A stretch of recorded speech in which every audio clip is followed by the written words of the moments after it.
ditahan di rutan Mabes Polri. Setelah resmi ditahan di rutan Mabes Polri, Kapolri Jenderal Listio Sigit Prabowo kemudian mengungkapkan lokasi yang akan ditempati oleh Putri Chandrawati. Listio Sigit memastikan tersangka kasus pembunuhan berencana Brigadir J tersebut akan menempati rumah tahanan yang sama dengan tahanan lainnya. Artinya, Putri tak akan mendapatkan sel khusus pasca resmi menjadi tahanan.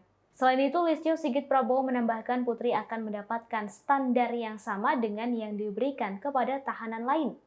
Listio Sigit mengumumkan Putri resmi ditahan mulai hari ini, Jumat 30 September 2022. Penahanan dilakukan pasca Putri menjalani pemeriksaan kesehatan. Ia menambahkan penyidik memiliki sejumlah pertimbangan untuk melakukan penahanan terhadap Putri Chandrawati, termasuk berkas perkara tersangka dalam kasus pembunuhan berencana Brigadir J yang telah lengkap.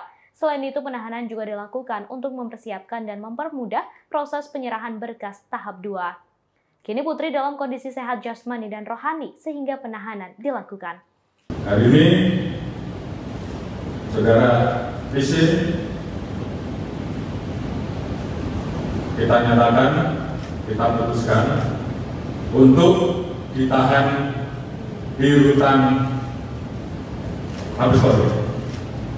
Jadi ini juga untuk menjawab beberapa pertanyaan yang selama ini menanyakan bagaimana kelanjutan dengan posisi Saudara Visi. Selanjutnya,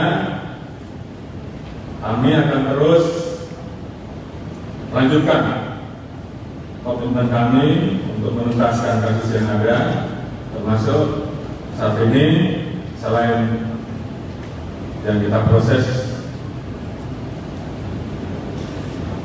baik pembunuhan berencana, kemudian obstruction, saat ini juga kita terus memproses yang melanggar kode etik. 5 orang sudah kita PDK,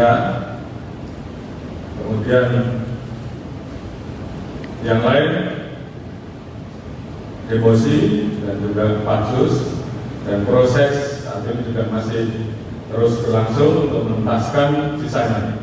Tentunya ini bagian dari komitmen kami untuk bersungguh-sungguh menuntaskan penanganan kasus ini. Sebagai komitmen bahwa Polri melakukan ini secara tegas tanpa pandang bulu untuk memperbaiki kepercayaan masyarakat